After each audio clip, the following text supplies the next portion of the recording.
morning, everyone. Ms. Adeline, shall we start? Yes, you can. You can start right now. Okay, thank you, Dr. Rupam. Sure. Good morning and hello everybody from Malaysia. Thank you very much for being here. We are overwhelmed by the number of people are joining here. So we already have over 500 registered participants. As you know, the Zoom can only hold up until 300. So we are going live on YouTube as well. So if your colleagues, your friends who couldn't able to join, please direct them to the YouTube. So I think my colleague will post the link very soon on the chat box. First of all, welcome again to this workshop. Today we are focusing on how to publish in top tier journals a social science perspective. We have two distinguished speakers for this session, and I am thrilled to welcome you everybody. My name is Dr. Rupam. I'm from School of Hospitality, Tourism and Events at Taylor's University. Again, welcome everybody. People are joining in. You can see over already 126 participants here. So before we start, I just like to describe the flow of this particular workshop. First of all, we'll introduce the speakers, followed by the speakers will talk about their own perspective. They'll do the presentation, and then I will take the questions and then deliver to them. So keep your questions for the end. You can put your questions in the chat box. We will follow up and try to ask those questions with a limited time. Definitely, the session will end at 11:30 in Malaysian time. So without further ado, I will introduce the speaker. The first speaker for this session is none other than Prof. Febzi Ukumus. He is a well-known professor, everybody's known, and he is a distinguished professor at the University of Central University of Rosen College, and as well as Central Florida. He is a founding chair for Hospitality Service Department at University of Central Florida, Rosen College. He is an academic who has published over 260 publications in referred journal, book chapters, presentations, or and many of the conferences he has attended. He is well known all over the world. He has also chaired and co-chaired numerous PhD dissertations, master theses, and more importantly, he is the editor-in-chief for the well-known journal, which is under the Q1 Journal, International Journal of Contemporary Hospitality Management, which has an impact factor of 5.66. And also he is overseeing another journal, which is Journal of Hospitality Tourism Insight. So you're welcome to publish there. Definitely, your good articles and so on. He is also a frequent speaker at many international conferences. He has also served and received many awards. And more importantly, he was ranked 73rd in 2018. He also received an award, and also he is a well-known scholar out of the top 2% in the sport, leisure and tourism field globally, according to the published study in 2020. So of course he is a well-known. Our next speaker is none other than Associate Professor Dr. Mustafa Rasulemanis. He's an associate professor as well as the director for the Center for Research in Innovation in Tourism. He's also the head of research in the Faculty of Social Science and Research Management.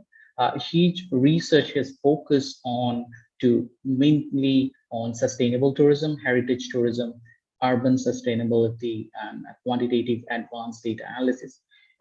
If you are in this area, I'm sure you have read some of his published articles. He has published over 100 papers in these areas, as well as he has published in the more top tier journals, namely Tourism Management, Journal of Travel Research, and Journal of Sustainable Tourism, and so on. He is also served as associate editor for the Journal of Hospitality Tourism Management. He is also the special issue editor for the Journal of Hospitality Tourism Technology. He's in the number of editorial board in quite well-known journals, and is also in the editorial member board of the several reputed journal SSCI. mainly. So without further ado, I will give the floor to Prof. Fevzi to start his talk, and then we will follow it up with the question and answer session. So Prof. Fevzi, over to you. I will stop sharing my screen here. Okay. Good morning, good afternoon, good evening. First of all, I would like to thank Taylor's University, particularly my good friend Mustafa, for inviting me to join him this workshop. Mustafa and myself and Dr. Jahani, Shiva Jahani, we have been working on a research methods textbook for the last, I think, 15 months. And we have been meeting frequently through Zoom or WhatsApp, 8 p.m. or 9 p.m. Orlando time and 8 a.m., 9 a.m. Malaysia time. So, and then I got to know him well, and I have full great respect for him. He's a great scholar and a good friend. So basically, how to publish in top-tier journals. I have spoken about this topic many times, but I like to emphasize before we start, yes, publishing in top-tier journals is very important for us, for our career, for many reasons. But before we start, I think the key here is, Mustafa, it's not allowing me to, okay, now it's working, all right. Sorry. Yeah. The key for us is to think how we can become a good researcher, all right? Not just publishing in top-tier journals, but the key question should be, how can I become a good researcher, okay? If you have this question in mind, I'm sure gradually you can publish in top-tier journals. Myself, I am originally from Turkey. English was not my first language. And when I started my master's and my PhD, my dream was to publish in English in an SSCI journal. I never thought about I will publish over 160 journal articles. I will become an editor of a journal, SSCI journal. Forget about it. I was not able to even read in English or write in English properly. So if you work hard to become a good researcher, I think things will follow. And then before we start this presentation, I can easily say, among all this group, you mentioned around 500 people have registered. Among all these groups, I am perhaps the only one who has received the most rejections from journals. If I get one acceptance, I get 5 rejections, still I do, okay? So this is part of life, and I'm a better researcher than last year, but I will be a better researcher next year than this year. So this is a journey. So this is the outline, what we have with Mustafa to cover today. Again, these are based on our views, experience. You can add other items, and also we can talk about each item for an hour. So for the sake of time, I will be fast. And then shamelessly, I need to mention the 2 journals that I've been editing. I'm the second editor of IJCHM. I took over IJCHM in 2007.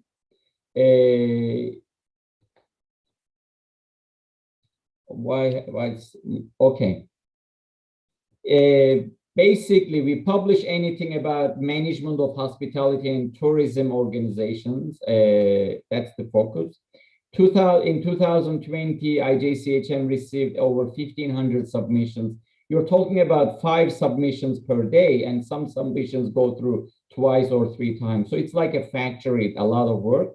As of today, we received 617 submissions. So you can imagine 2021 has been busy as well. We publish around 200 articles, 12 issues per year. So downloads are over 700 downloads. We have 700,000 downloads. Our impact factor, our moderator mentioned, 5.667. I think next month or in July, we will have the next impact factor. I'm expecting around 7 this year, which should be higher than this. Site score is 7.2, looks good. We are very fast. In 6 weeks, we come back. Our desk rejections about 30–40%. We are famous, notorious for having 4 reviewers for each paper. Okay, and I'm happy about it, because if you have only 2 reviewers, which is not that good, so we get really detailed feedback, and also we review. We look at reviewers' performance. If someone is always rejecting, if someone is giving only brief comments, we don't invite that person. And also, if that person is on the editorial board, gradually we say bye-bye to that person. Okay. So here you see my A team, senior editorial board. We have about 130 people on the editorial board, but these are the individuals I work very closely. If I have split decision or if I need their help and so forth. What happened in 2017, because IJCHM was so successful, and then the publisher asked whether we would consider having another baby, a journal, so we could channel submissions to IJCHM that were rejected. We said, why not? And we submitted a detailed 30-page proposal.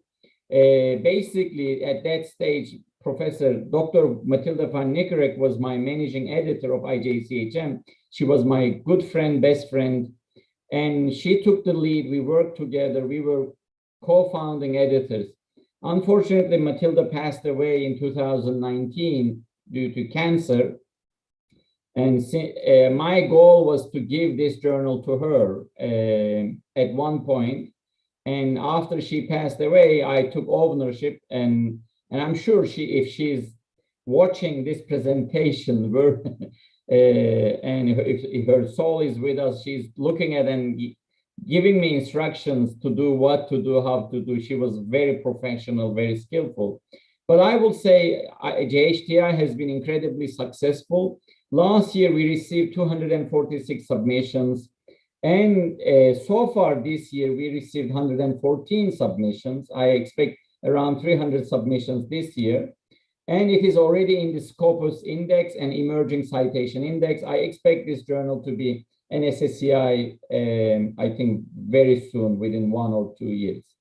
And I will say, if we publish tourism papers here as well, so it is for PhD students, junior researchers, this is a great outlet if you get rejections from other journals. But our rejection rate is also getting very high. Acceptance rate is about 20%. So for the sake of time, what I will say, magic points for publication. I think if you don't like reading, writing, getting criticized, you are in the wrong field. Okay, so you have to be passionate about research and learning. And also, there is no shortcuts. It's hard work, and you have to have a positive attitude. I see many researchers, after they get 1 or 2 rejections, after they read reviewers, editors' comments, they lose their passion. They become very negative. So it's a difficult journey, and you have to keep reading, writing, practicing, and rejections are part of this life. Okay, as I mentioned, I received more rejections than anyone else. But with each paper, I learn new things. And then time management. Basically, you have to manage your time, devote time for research, and your family members should understand. Research is part of your life. That is the energy you have. That is the purpose you have, and you have to be patient.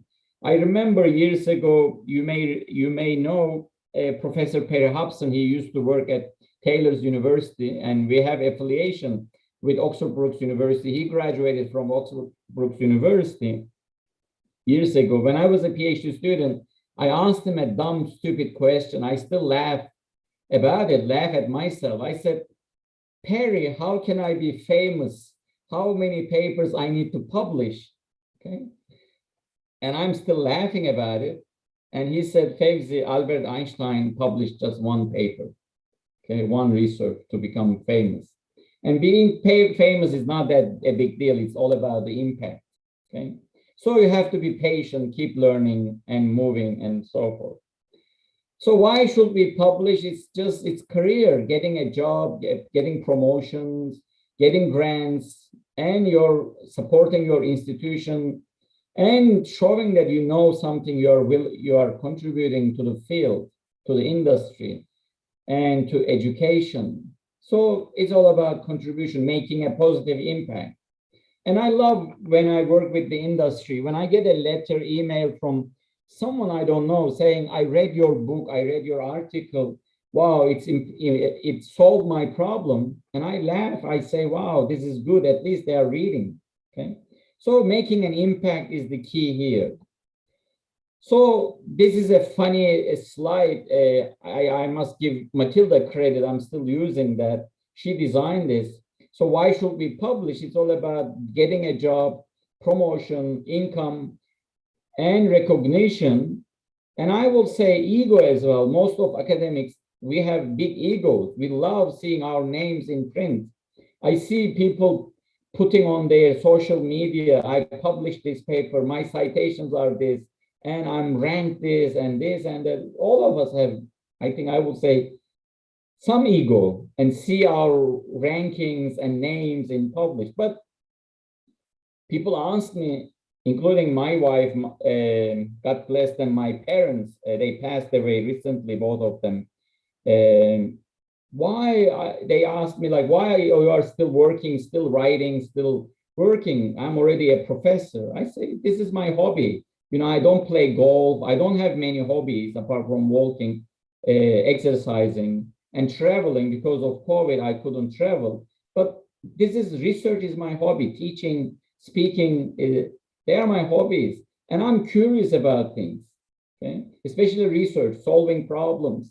And in recent years, I work with the hospitality industry, with companies in Orlando or globally. And when I help them with their problems, I feel good. And when I learn about their issues, it's a great feeling. So why should we publish? It's developing a new theory, creating new knowledge, and also stimulating, suggesting future research. Basically, this is the base of research, why we do.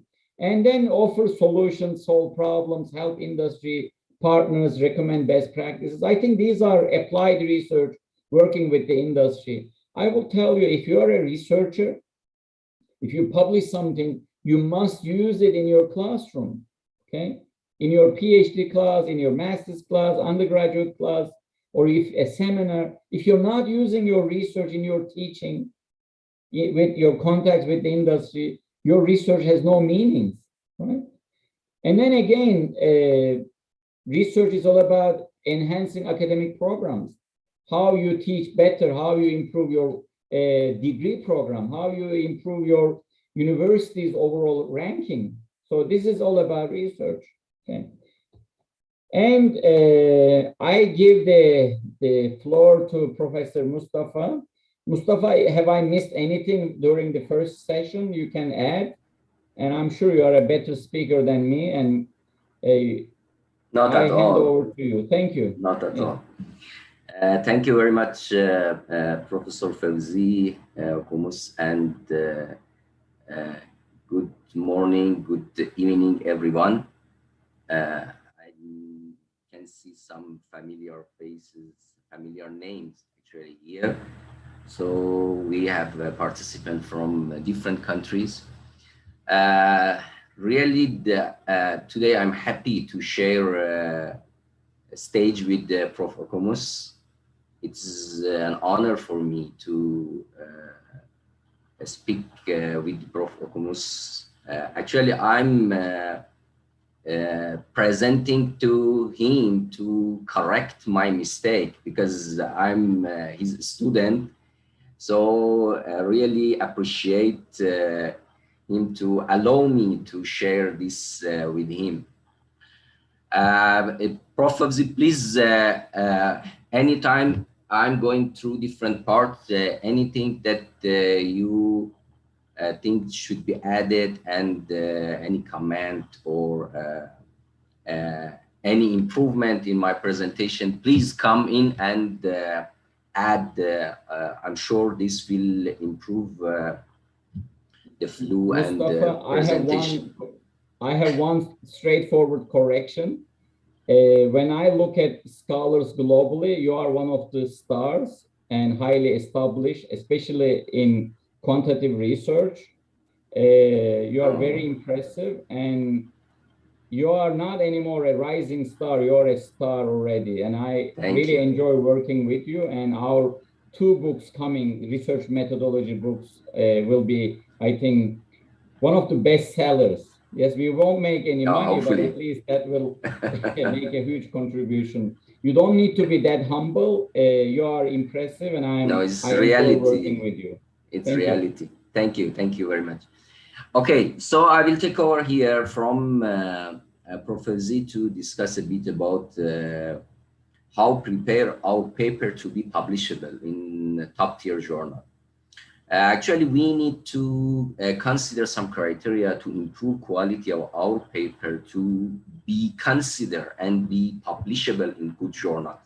But one point before starting the structure of paper is where a good paper, good quality paper comes from. Actually, a good quality paper comes from a good quality research. Without doing a good research, actually, we cannot prepare a good paper. So paper cannot come from air. First, we need to be a good researcher. We need to conduct a good research with the different component of research. And then we can transfer the result of good research to a good paper. But of course, we need to consider something that for this transition, how we can convert result of a good research to a good paper. So this is first, and I think the most important things that always we need to keep in our mind, that paper comes from a good research. Okay, so when we conduct a good research, how we can transfer to a good paper? You can see here the structure of paper. So this is almost similar for all journals and papers that we prepare, regardless of methodology that we apply or content of paper. So we need to have a good title, a good abstract, introduction, literature review, methodology, result and finding, discussion, conclusion, and limitation of study. So this is a structure of paper, the structure of a good paper. So if you look at the papers published in different journals, you can see, with some maybe differences, you can see this structure for published paper. But what we need to consider for each part. For title, okay, our title of paper should have some characteristic. Title should represent your research, should be attractive and eye-catching. When later Professor Z can add to this, because he's an established editor and review for many of journals. When you submit your paper, of course, the first thing, not all, but the first thing that editor and reviewer look at for your paper to see the quality of your paper is attractiveness of your title. Is not only to understand your paper, especially from editor perspective, a good title later can attract good citation. So from these two perspectives, representing work, be attractive, and later can attract citation, title can be important. There are some limitations for some journals. For example, when you submit, there are some journals that say, okay, your title should be 8 words, 12 words. For some journal, there are some limitation, but for some other journal, there is no limitation. But still, you need to think about your title, how your title can be attractive and at the same time can represent your research. Many times I receive a comment from reviewer that, okay, the content of your work is good, but your title is not representing your paper. You need to add something, you need to delete something, you need to modify and revise your title to represent. So at the same time, you need to look at these two criteria, representativeness and attractiveness. Okay. And also then, short. And yes. also short, not yeah. long titles. Thank you. Yeah. Short. The title should be short and at the same time attractive. So no need to put all the content of your work, factor influencing on blah blah blah blah, and you write 2 lines, 3 lines title. But sometimes we cannot avoid this. Recently, we had a paper published with the IJCHM for combining partial least squares and FSQCA. So this paper is hot from oven. Yesterday, 2 days ago, published in IJCHM, Contemporary Hospitality Management. But the topic is long, I know, but we didn't have choice because we need to put these 2 main components in our title. But it's better to keep short and attractive. For abstract, second part, and after title, actually, this is one of the most important part that editor and reviewer look at this part at the beginning and first. And sometime, not always, but sometime they can make decision based on your abstract. They go through other part, but abstract should be very informative and concise. So for abstract, to have a good abstract, it's good to start with your research objective, right? So what's your research objective for this research? What you want to do in this research, very briefly. And then explain your method.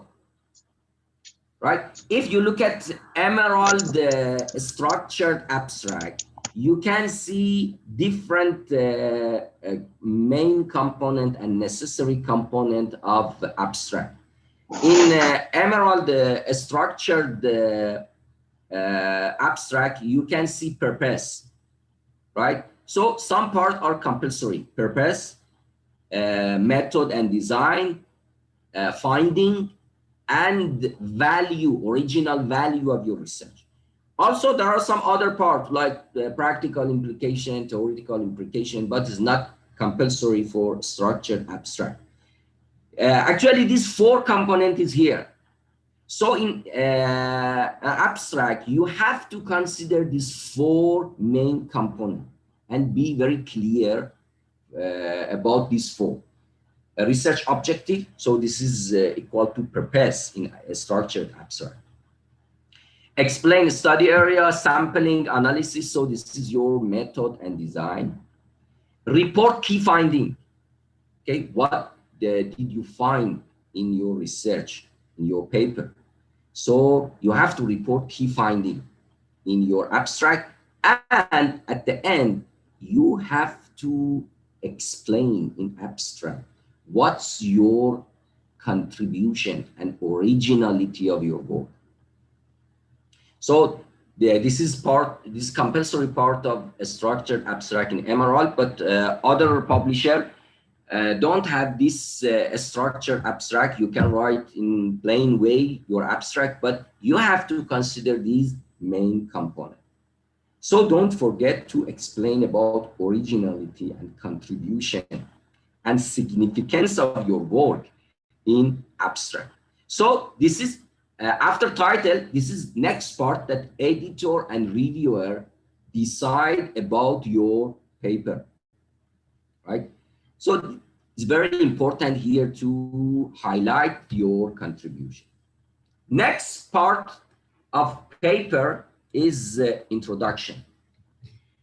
Probably is the next and last part that an editor decide about your paper and sending out your paper for review, and a reviewer make decision, maybe 90%, 95% of decision after reading introduction. Prof. Fawzi, if I'm wrong, please correct me. So introduction is very important. It's not all, but it's very important to sell your paper. So selling point of your paper after abstract is introduction. So in introduction, which flow we have to follow in our introduction?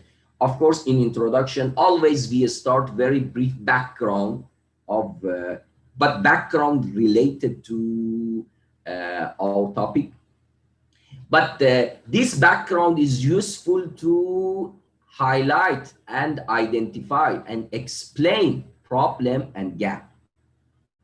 So you have to start with background, but background, what's the purpose of background? To link and to highlight your problem statement. So your introduction should start with very, very briefly explaining about your background. Then based on this background, okay, if you are talking about tourist experience, right? If you are talking about green product, if you are talking about adoption of green technology, right? This is your brief. But what's the problem? What's the gap about adoption of green technology? There are many, many previous studies. What the gap that you want to fill, you want to address in your research. So based on background, you can go to problem statement and gap. So this is very important. When I read an introduction to review a paper, right? I'm reviewing over 100 papers per year from different journals, right? So when I read a paper, first after abstract, I look at introduction. What's the problem? What's the gap that this study aims to fill? If you cannot highlight the gap related to green technology adoption, so you cannot sell your work, right? So in introduction, after brief background, you have to go to problem and gap and highlight problem and gap. And then based on problem and gap, okay, for this problem and gap, this is my objective. So you can highlight your research question and research objective. So based on this gap, this is my research question that I plan to answer to in this research. This is my research objective that I plan to address in my research. So without a clear gap, it's not possible to identify clearly your research objective, right? So you can go to research objective. Of course, to address research objective, you can provide the summary of some key theories or variables or concept that you are planning to use, you are planning to apply in your research, but is not compulsory, similar to previous part. And next important part is, again, here we need to identify, we need to highlight, we need to emphasize significance of your study. Okay, so if this is gap, if this is problem, and our research objective is to address this problem, oh, what's the significance of this work? Lack of previous study on this can be a justification and can be a gap. No. Why? Because lack of study in this field, because this topic is not important. So this can be a reason, right? So far, no scholar go to investigate this topic. Okay, but because this topic is not important and has no significant contribution and outcome. So why lack of study can be a gap problem and highlight significance of your work. So after that, you have to explain, okay, if I answer this question, if I fill this gap, this will be theoretical and practical significance of my work. Of course, in detail, you will discuss in conclusion about real theoretical contribution and the practical implication. But here in abstract, in introduction, you need to explain originality, novelty, and significance of your work. There is a very famous question, so what? You probably receive from for your paper, for rejection or review of your paper, reviewer always asks, so what? So what should be answered first in your introduction. You need to highlight significance and originality of your work, novelty of your work. And then in introduction, in conclusion, you need to explain clearly, okay, this is a theoretical contribution of my work, this is practical implication, this can be used by industry, this is addition to knowledge, right? So this is one of the key points in introduction. Another part is the brief structure of your research. You can have this part, or you can see different papers. Some papers, they provided brief structure of your paper, a brief structure of their papers, but in many of paper, maybe you cannot see this part, right? So this is not the critical part of your introduction, but the critical part is problem statement, objective, and significance of your work. I think, Prof. Fawzi, you want to add something to this? Right? Okay. Yes, Mustafa, you're doing great. For the sake of time, I think we can move forward. Okay. Yes, I think one question someone asked, Rania, can we have both a research question and research hypothesis? Yes, you can, but not, you cannot present your hypothesis in your introduction. Yeah. I will answer that. Okay. Yeah. So, we will go through question later yes. when Dr. Rupam actually collect all questions. So at the end we can go through. For the sake of time, I think we can go faster and then okay. answer all the questions. Thank you. Okay. Yes. Next part of your paper is literature review.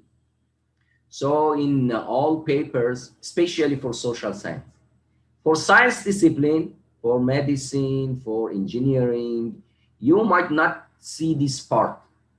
And introduction can be part of, literature review can be part of introduction. But in social science paper, you need to have a critical review of literature and previous studies, right? For what? First, to understand what previous studies have done. But literature review should be directly related to your topic. And I can say should be related to your research objective and research question. Not only. Can please mute? Yes, I have muted the. Yeah. So literature review is reviewing of literature, but directly related to your research question and research objective. But what should be component of a good literature review? For different papers, for example, for quantitative and qualitative, maybe we have a different direction to write literature review. But some components are common and we need to consider when we write literature review. Some components are more important in, for example, in quantitative research. In quantitative research, theoretical framework is very critical. you need to have, addition to literature, theoretical framework and theory is different with literature. Literature, okay, is something related to previous studies, but theoretical framework is something, is an established theory, or can be more than one theory that support your research, right? So for quantitative research, this theoretical framework is a key. If I receive a quantitative paper to review, the first thing in literature review that I check, and if I cannot see this theory and theoretical framework, with the 90%, I reject this paper.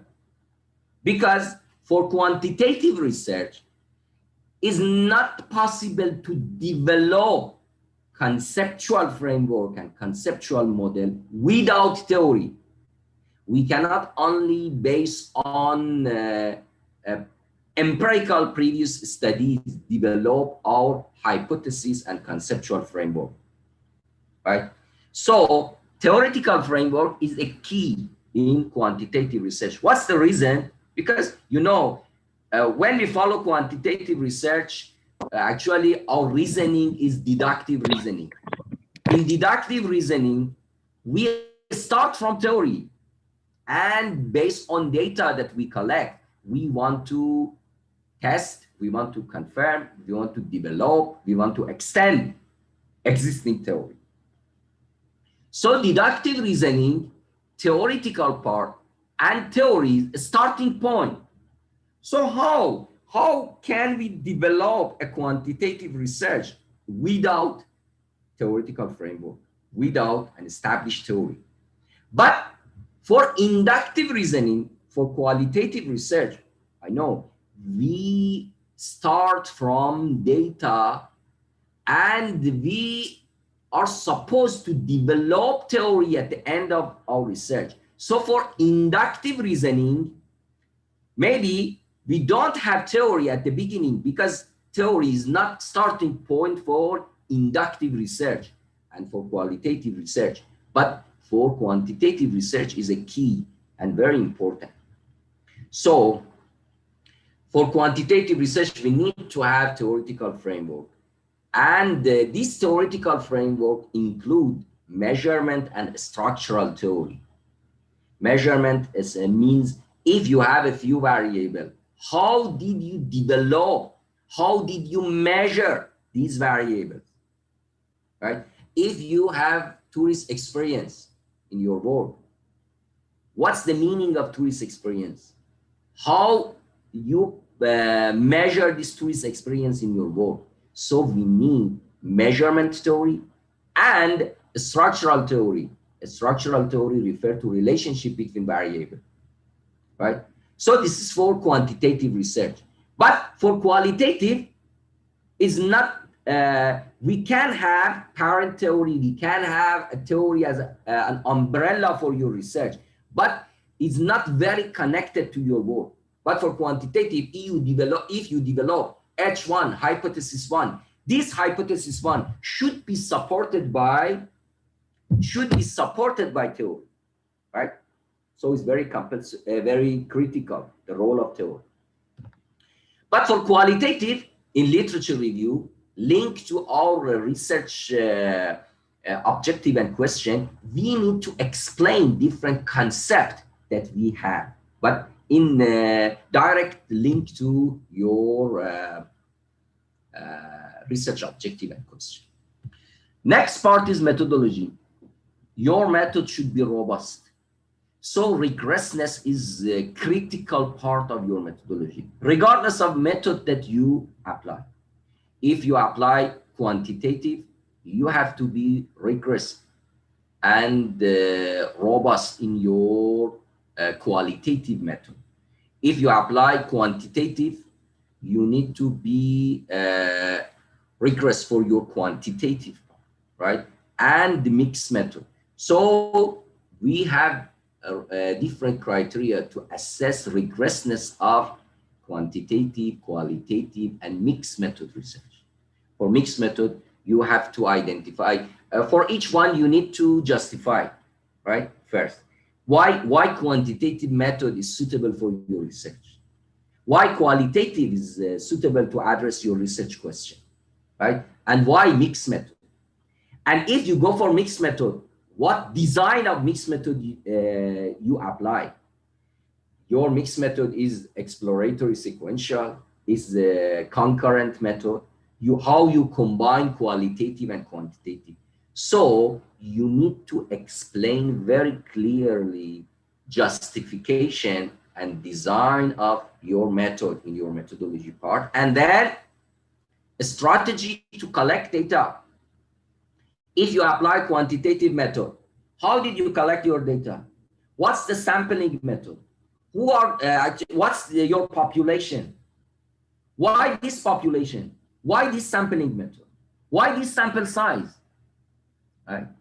And for quantitative, you need to explain here measurement, right? How did you measure your variable? Also for qualitative, why you choose this study area? What's the method of sampling for qualitative? What's the population? So you need to explain in detail different part in your methodology. And then data analysis technique. What data analysis technique you apply in your research? Why? Okay, if you apply PLS, right? It's my favorite technique, but you need to justify why for this quantitative research, PLS can be a good technique, a good method. If you apply covariance-based SEM, why covariance-based SEM is suitable? For qualitative, if you apply thematic analysis, why thematic analysis? Did you use software, or did you actually do analysis manually? So you need to explain what's in your interview protocol, right? For a previous part for data collection. So you need to explain different part. And if you apply mixed method, of course, you need to explain data collection for both qualitative and quantitative, right? What's the method and what's the analysis technique for quantitative and also qualitative for mixed method. For result, I think I need to speed up. For result,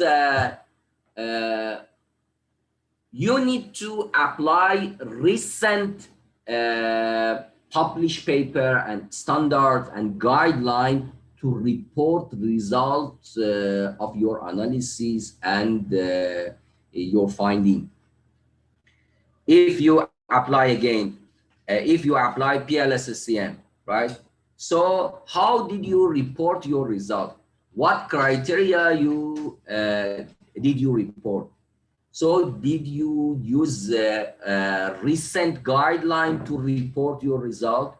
So you have to report your result based on recent guideline, and you need to be very clear for reporting the result. Because actually when an editor decides to send your paper for review, one of the criterion that editor consider is methodology part.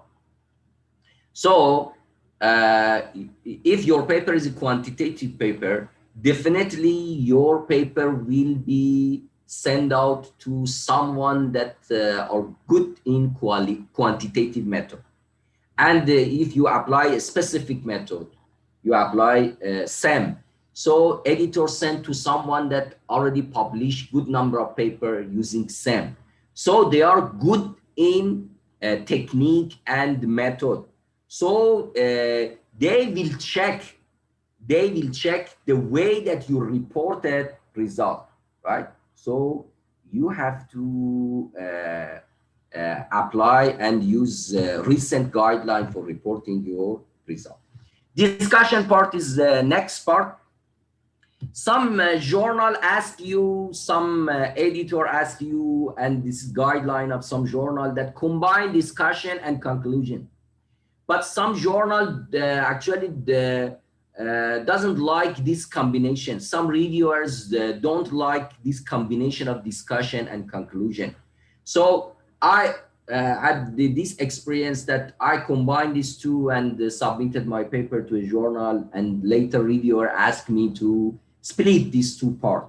And sometime from the beginning, I had two different sections, but a reviewer asked me to combine these two parts, right? So there are different opinion, different understanding, different way of thinking for this, but if even we combine, we need to have main component for each one. For discussion part, actually we need to have, we need to discuss all result and finding with literature. So discussion is not summary of your work. Discussion is not part that you discuss your contribution. Discussion section is to discuss your result with previous study. What's the link to previous literature? Which part of your finding actually is consistent with previous study? Which part is inconsistent and why? What's the reason for inconsistent finding with previous study? So in discussion part, you need to create a very strong link between your finding and literature, right? And conclusion part is the last part of our research, and it's very important part. We can summarize our key finding, but the key part of this conclusion is theoretical contribution, practical implication. So in this part, you need to explain clearly, okay, what's your contribution to knowledge? What did you get from your research and can be considered as a significant contribution to improve knowledge, to add something to knowledge and theory? So this is theoretical contribution of your part, and of course, practical implication. We need to provide some advice, some solution, some implication for industry, for practitioner, how they can apply our research in practice, how they can apply our research in industry. So what can be our implication for industry, and at the end, limitation and some suggestion for future research. Okay, what's the limitation of your work and what you recommend for future research? So this will be based on flow of your research. So I try to briefly explain different component and different component of the paper and what criteria we need to consider to make a good paper. Here we can see the summary of this discussion. So title, recency. So your literature should be recent literature. So you need to, if you submit a paper 2021, your references cannot be from 2010 and before, and 1980, 90s. We can have some key paper, because when we explain theory, we need to refer to original paper that developed this theory or established this theory, right? But at the same time, we need to have recent publication, recent papers in our work. Relevance to current knowledge, methodology should be robust, originality of your work should be emphasized in introduction and also in conclusion. You need to communicate very clearly, so a structure of paper should be clear, flow of paper should be clear. So when a reader, reviewer read your paper, it should be easy to understand. Should be convincing. Convincing come from originality. So you need to convince reviewer and convince editor that your work is worthy to be published in this journal. And of course, you need to adhere to editorial objective and editorial instruction and scope. Okay, next part, that I'm trying to cover is how to select reputed journal and predatory journal. For this part, I will go faster. And there are some way to actually identify what platform and journal I can publish my work and journal can be suitable. One of the maybe easiest way is look at your references list and see what's which journal you cited more, right? Which journal you cited most. So it means this journal is in this journal interest on your topic. So this can be a way. Always actually doesn't work, but can be a way to start when you are looking for journal. Also, there are some journal finder. Actually, I plan to show you some of these journal finder, but I think we don't have time. For some publisher, for example, for Elsevier, you can find journal finder. So if you go to journal finder for Elsevier, you can you can copy and paste your title and abstract. And based on title and abstract, Elsevier can suggest some journal. Springer also can do this.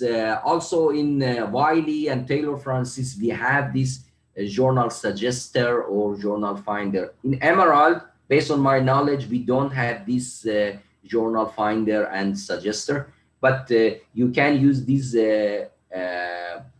platform to search and to find journal. But of course, when you search, wide range of journals are suggested to you, that some of them are not totally related to your topic and work, because we don't know the algorithm, but they use some keywords and search based on keywords.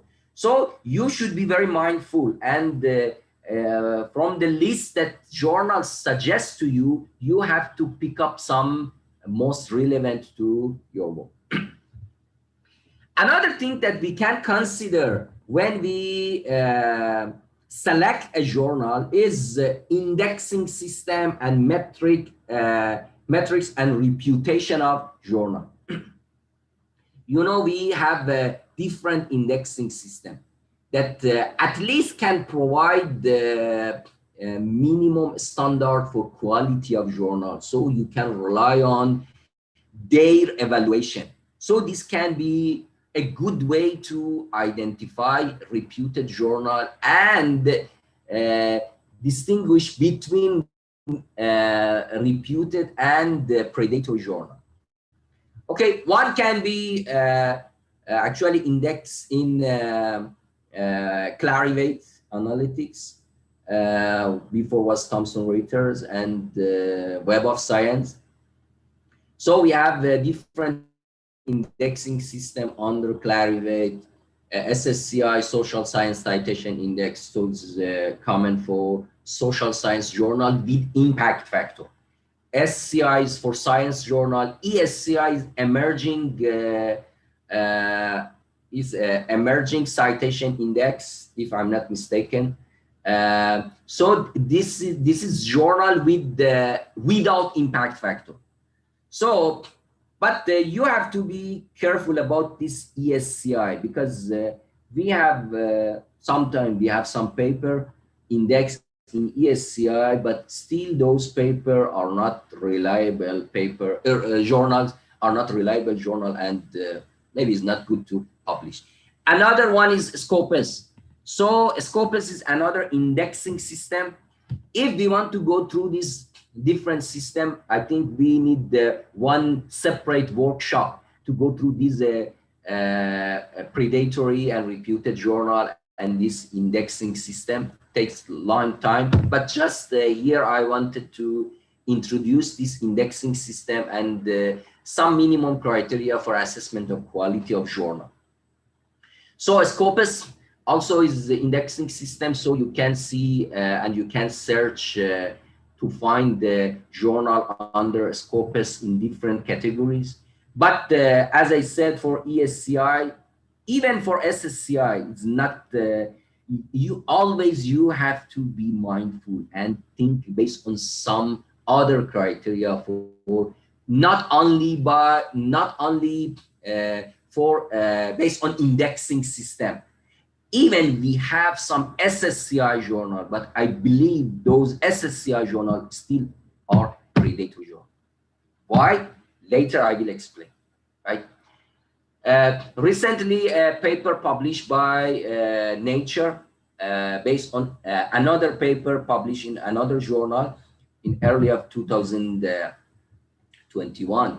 And they actually identify many hundreds of journals under Scopus, but still predatory. So you cannot rely on only indexing system. Another two indexing system can be a bit more represent quality of journal is ABDC list, Australian Business Deans Council, and ABS, Association of Business Schools. So first, ABDC is popular in Australia, New Zealand, and this region, and ABS is more popular in UK and European countries. So this ABDC, we have C, B, A, and A star journal. So we we have journal categorized under these 4 categories. But recently I read a report for IBDC. They are trying to come out with the A2 star. So this A double star or 2 star will be highest ranked journal and quality based on their evaluation. But in ABS, we have 1, 2, 3, 4, and 4 star. 1, 2, 3, 4, and 4 star. So also we can check quality of journal based on this system. Another criteria that we can check based for reputation of journal is publisher. Generally, is not always, but generally, big publisher and reputed publisher don't publish and don't support predatory journal. So this can be a criterion to consider, and also universities. So some journals that support by university, most of time we can actually trust that this journal should not be predatory. But if we search those, if we use those criteria, but still we want to know about predatory journal. For predatory journal, we need to discuss one whole session for predatory journal, but there are some way to identify. One is Beall's list, but actually this Jeffrey Beall's list was stopped in 2017. In this, because of some reason, in this list and this website, actually he provided a list of publisher and journal that can be considered predatory. But the difficulty of this part is we don't have clear definition for predatory journal, right? But still, we can check editorial board. Prof. Fevzi has a good story for this one. Later, he can tell us about this because when we look at editorial board, sometimes editorial board are fake. So you can see good name in editorial board, but actually are not real. They put their name without their permission, right? Rigorousness of review process can be another thing to understand fake journal. Fast acceptance. You can send a paper to a journal after 2 days, 3 days, 1 week, 2 weeks, you can get acceptance for your paper. So it means this journal that doesn't have rigorous review process, right? Some publisher actually can be identified. So you can see the list of publishing Beall list as a predatory publisher. As I said, also there are some publisher that they have their own SSCI journal, but can be considered predatory. Recently, I read a paper about MDPI. Maybe most of you know MDPI, and there are many different journals under MDPI. But MDPI, one of the journals is sustainability. Prof. Z mentioned about IJCHM that he published 200 papers per year, right? And they have 1,500 submissions. You can imagine this sustainability journal, how many papers they publish annually. I did an exploration and the count number of published papers only for 2020. You can imagine they publish more than 10,000 papers for 1 year. 10,000 papers published. Okay, you imagine for 10,000 papers published, how many papers they should receive? 30,000, 40,000? And who reviewed these papers? Very good journal with high reputation, struggling to attract reviewer. How a journal can attract 3 reviewer for 30,000 papers and select 10,000 papers per year? I don't know. So rigorousness of review process and fast publication can be another thing. Publication fee is something that recently highlighted. You know, for this predatory journal, there is a very good and interesting statistic for Malaysia. You know, Malaysia now is one of the top in publishing predatory journal, and we have not in social science, all disciplines, we have more than 11% of published paper in Malaysia. More than 11% are published in predatory journal. For social science, this number is very terrible, so I don't want to say.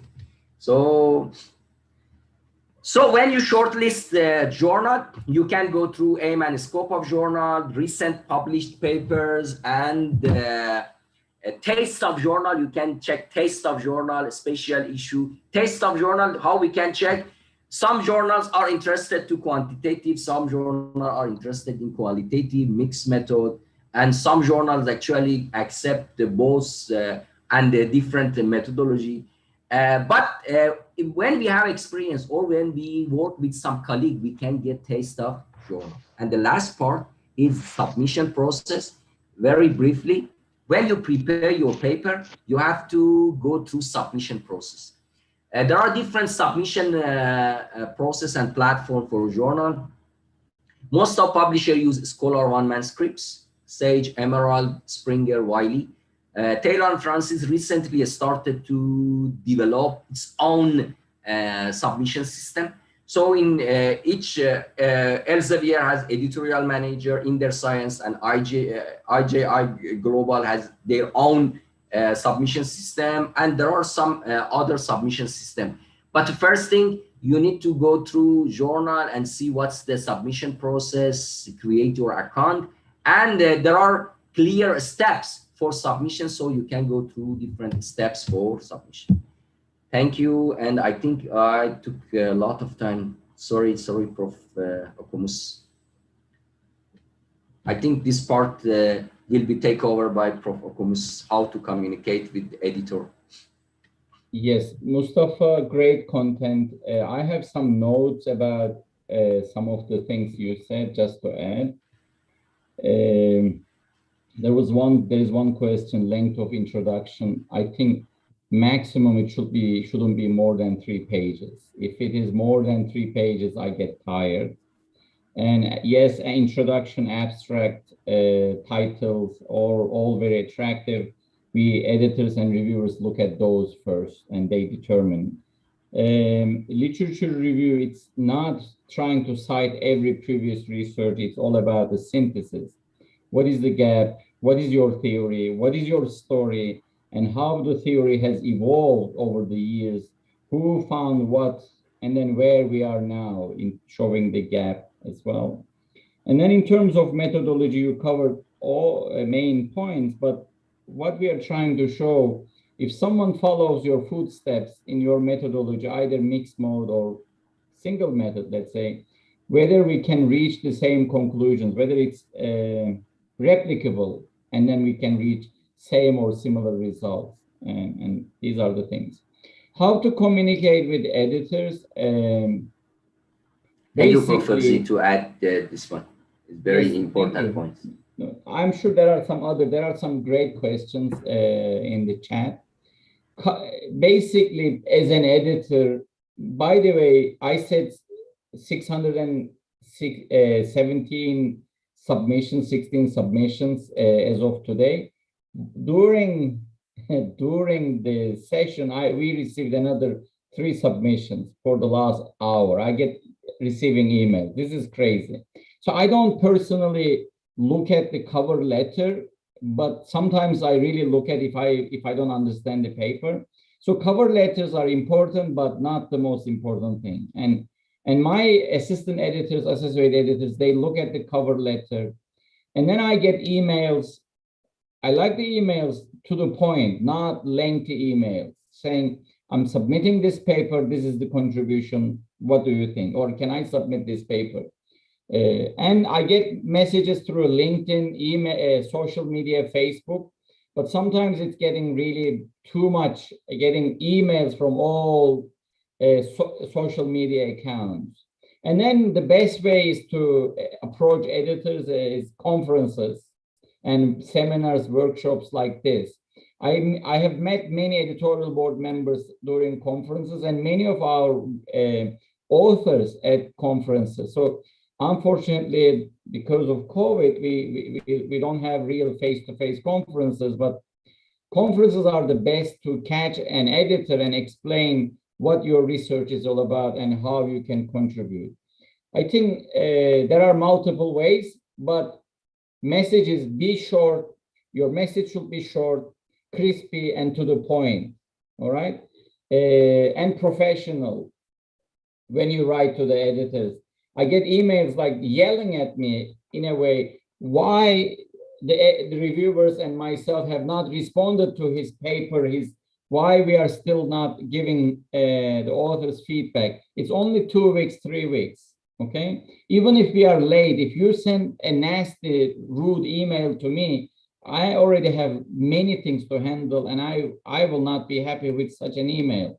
Yes, if we are late, I apologize, I work on it, but I don't like nasty, negative emails, period. Even if I reject your paper, don't send editors a nasty, yelling, cursing email. Just to the point, why you disagree with the reviewers and also with my decision, I may listen to you. Okay. So different ways to how to approach and communicate with the editor. What I want to talk about now, why your papers are rejected. Basically, what I want to say, ladies and gentlemen, rejections are part of our life, okay? Mustafa, it's not moving, okay. All right, one thing is, we have many journals in our field. Is it okay now? No, it's okay now, yes. For example, Tourism Management, Journal of Travel Research, and Annals of Tourism Research. They're very similar, but the way you position your paper is also very different. If you submit a paper to Journal of Travel Research, it's more quantitative oriented in many cases, okay? And Annals of Tourism Research, it's all about contribution to social sciences. And then if you submit something to Cornell, it used to be more applied practical implications.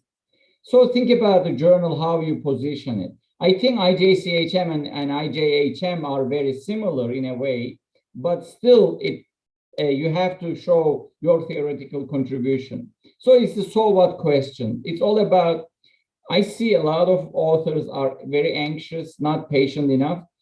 As soon as they finish their paper, they submit, rather than spending for another 2-3 weeks in fixing it, polishing it, and answering the so what question better. And yes, we work in teams, and then sometimes I write one section, the other authors write another section. At the end, one of us reads the whole paper, but sometimes sections do not connect well, okay? There is no flow in the paper, no connection. Literature review is okay, but methodology is not that well written.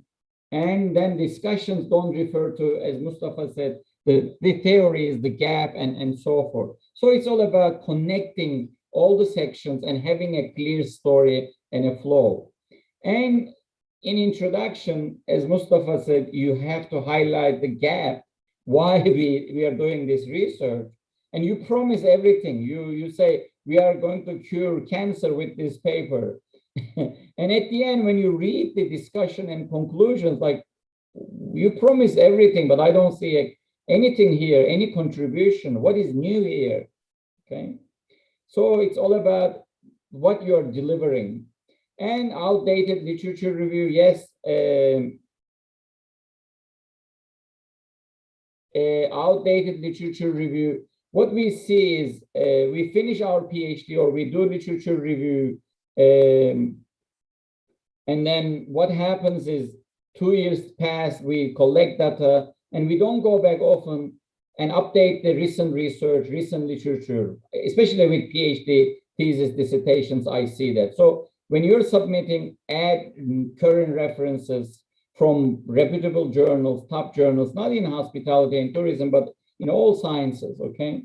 And major methodological problems are key. If I see one reviewer saying, I'm concerned about this methodology, I'm concerned about this analysis, concerned about with sampling, I ask my methodology editor to look at it. I ask my associate editor to look at it, because I have had some cases, it created a lot of issues, okay? Make sure your methodology is okay, is correct, is replicable, no issues, and so forth.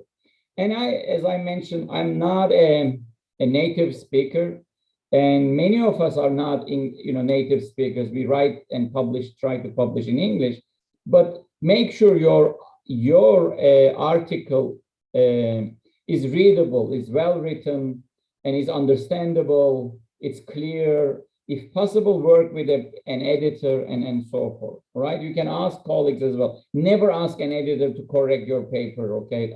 Editors will not like that. I was asked to do that. I said, absolutely not, because it's not my paper. If I start doing it, I will not survive, okay? Not clear, I see it very often. It's an incredibly nice literature review, clear gap, okay? And then very strong methodology, robust, and findings are presented well, but authors fail to highlight their contribution, okay? Theoretical contribution, saying this study extends this theory in one area, two areas, second area, third area. Be specific, okay? And then be specific, saying why your study disagrees with the following studies, and then how it contributes.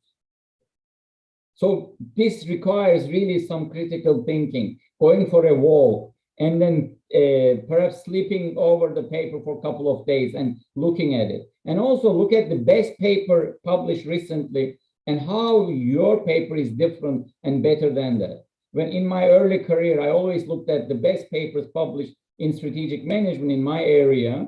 And then what I did, I said how I can write something better. And also, I need to highlight one thing. I publish in hospitality and tourism journals, but my main area is strategic management. Under strategic management is strategy implementation, was all about my PhD dissertation. So I read a lot about those areas: strategy implementation in strategic management, organizational behavior, change management, HR. I knew everything. So I could relate to the contribution of my study. And sometimes you need some friends to read your paper, give you feedback. And yes, in many areas, replication is common.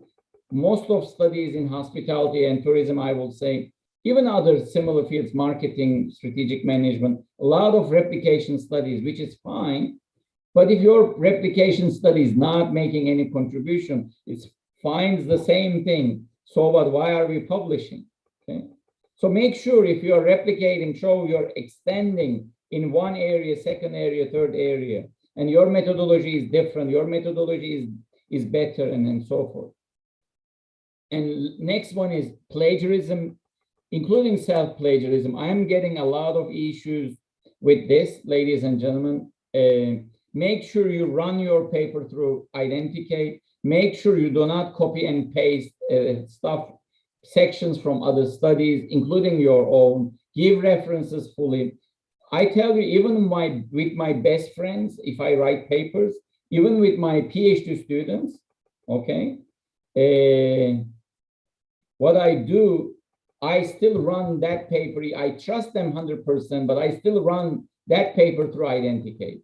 Mustafa and myself and Dr. Shivani, we are working on two methodology textbooks or books, edited books. We are running each chapter through Identicate, make sure we don't get into these issues, okay?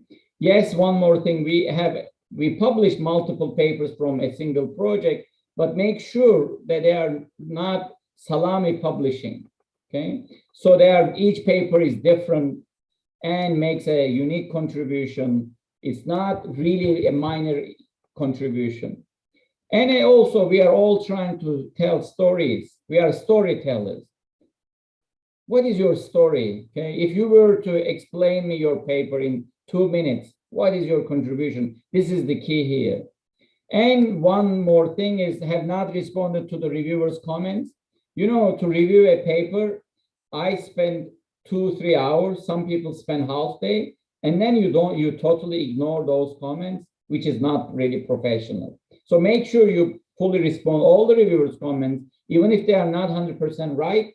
Professionally respond, and fail to follow author guidelines for the journal. This is key. It shows how professional you are, especially in the final stage.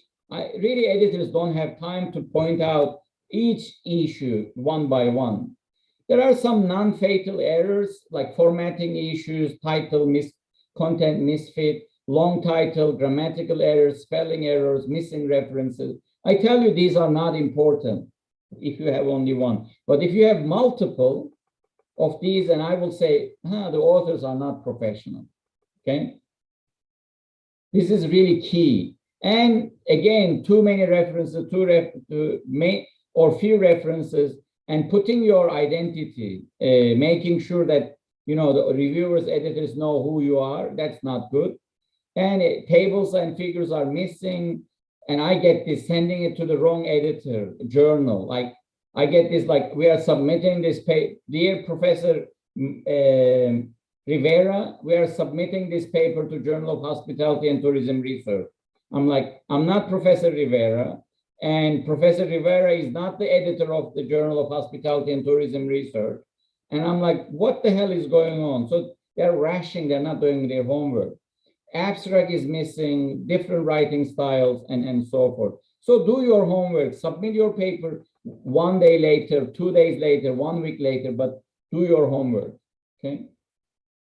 How to revise an article? Basically, this is if with IJCHM, and we have 40%, about 30-40% rejections, okay? That's one. If I give you a chance to revise, you have a chance that that paper will be accepted. Because if I feel that paper has no chance, I will reject it, either desk reject or after the first round of reviews. If I'm sending you a major revision email, work on it, make sure you respond. And follow the deadline. We often give extensions if needed, but not 3 months, not 6 months, 4 weeks, 6 weeks extension is fine. And basically, if you don't understand what the reviewers are saying, check with the editor, write a professional email, and work with your co-authors. And one person shouldn't do all the revision by herself, himself. And you can disagree. You can disagree with the reviewers, but be professional. Explain why and how you disagree. With one journal, for example, we submitted a paper, qualitative research, and the reviewer and the associate editor came back and said, this paper has no hypothesis and it has no value. And I wrote back and said, listen, as we mentioned, this is a qualitative paper. We did a lot of interviews. It has a robust methodology. Qualitative papers do not have hypotheses, okay? And the editor reversed her or his decision, and our paper eventually was accepted. So, but I was professional and highlighted where their assumptions, their justifications were not appropriate. And you can ask for an extension and point by point explain, okay, prepare the report professionally. If reviewers wrote 1 page or 2 pages, each reviewer, your revision at least response should be at least 2-3 pages. And describe how you responded to the point.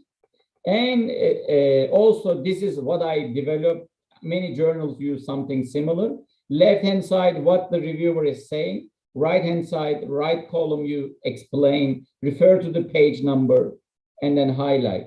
Just be specific, be clear, and also take your time. And also, if you send your paper for proofreading, also send your report for proofreading too, okay? And we get 2-3 reviewers to each reviewer. So these are some examples, ladies and gentlemen, about, I often get similar comments, like the authors should explain and justify their sampling. Comments from the authors, done, all right? On the right-hand side here, done, okay? Is this appropriate? You need to justify why you use, which sampling you use, let's say purpose of sampling, and then how you use it, why you used it, and who used it. Just explain it, how many people. And then another one is, paper fails to answer the so what question, please discuss clearly implications, okay, of your study. Comment from the author, we have now answered the so what question, but where, in which pages, what is your so what justification? It's not enough.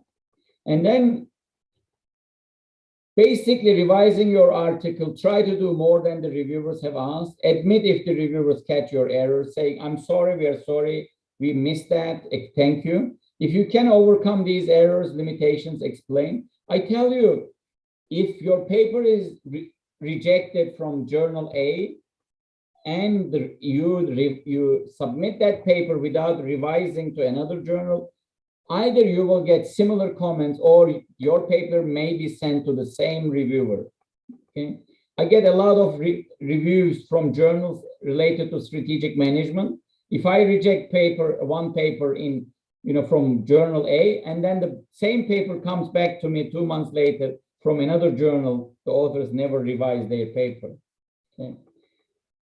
And thank each reviewer, but don't overdo it. Like too much, sucking all these, like you're the best reviewer, we appreciate, no need. Thank you very much. We explain, we understand, and so forth. Can you disagree with the reviewers? Absolutely, yes, you can. All right. This is another issue here. Never take revision of your paper lightly. Fevzi, this is an email from one of the reviewers. Fevzi, I put a lot of effort into the first review and feel the authors didn't address many of my initial issues. I have now spent an additional 4 or 5 hours and feel that the authors have not done their due diligence, but reject, okay? I'm really disappointed with the revised version of this paper. In fact, it is not any different and better than its earlier version. The authors have not responded to any of my suggestions. I suggest rejection, right? So make sure, like, we get angry, we are disappointed with our students because they don't do properly their homeworks, or you give them a chance to revise. And sometimes us professors behave the same way. So ladies and gentlemen, we want to thank for joining our session. We have a lot to cover. I see many questions. What I personally want to say, as I mentioned earlier, research is a journey, and you are never a perfect researcher, okay? You will never write the best paper. As soon as you publish that best paper, 2 months later, when you read it, it will like, my God, I could have done something better, okay? It's not, at that moment, it was good. And again, you may think you know everything right now, but next year you will learn new things. So it is a journey, and the purpose is not to publish in SSCI journals. The purpose is to become a good researcher who can make a contribution to the field, develop new theories, find solutions, right? During this COVID, those scientists who found the vaccine, who have found medicine to cure the COVID, all right? They are the best. I admire them and pray for them, right? So what impact we are making in life? It's not, while our moderator, while he was introducing me, he said, oh, Professor Okumus has this number of papers, this number of citations, and so what, right? So it's the impact, my students, the industry, the teaching, the journal, the total picture, okay, or the package.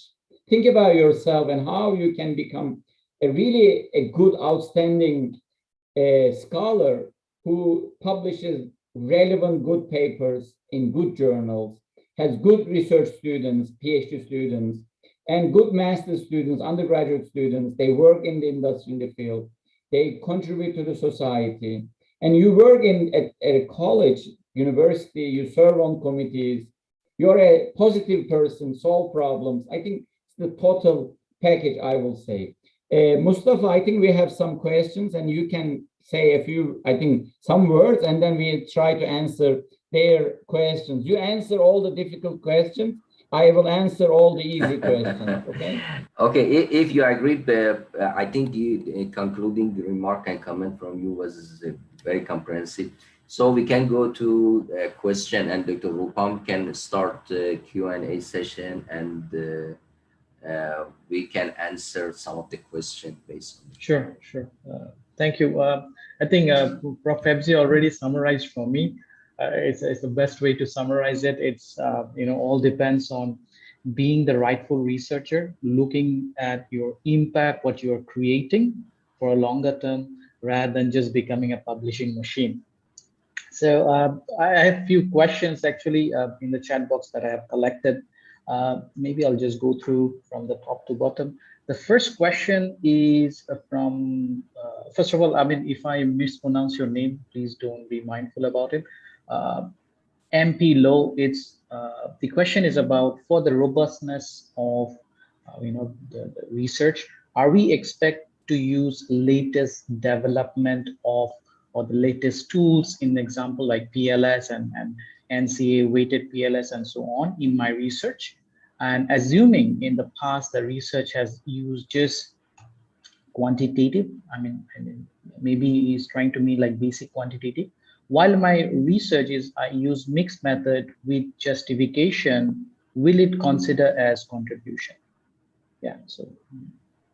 Professor, I can go first for this question. Yes, please. Yes. Actually, the robustness is not about the method and technique that you use.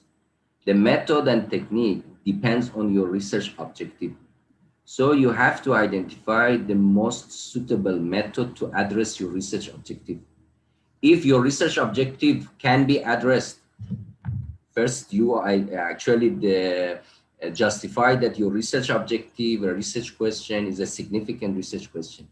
But if your method, if you can apply multiple regression, simple regression to address your research objective, should be more than enough. No need to apply advanced technique to sell your product. The most important thing, your method should be suitable for your objective, right? Your research question. This is the most important thing. And any method that you use, of course, you have to follow recent guideline and recent development and reporting way for that method. If you apply only multiple regression and multiple regression is sufficient for your work, you have to follow robust way to report your result and apply technique. If you apply PLS, okay, you have to follow recent guidance. So it depends on the method, and method is not method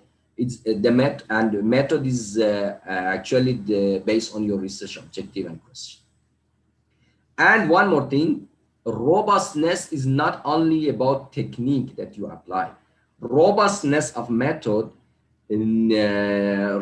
actually depend on different parts.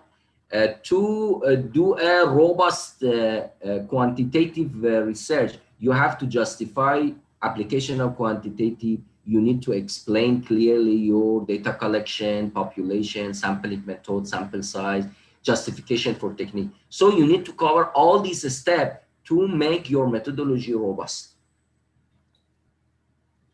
Hope I answered the question. Yeah, thank you so much. Thank you so much, Prof. Mustafa, for your answer. And also thank you, Mr. Moderator, Dr. Rumdam, for helping me. Thank you. Thank you. Appreciate it. No problem. Okay, and next question is from Abby P. Philip. Why isn't adapting a questionnaire from previous study is deemed to be plagiarism?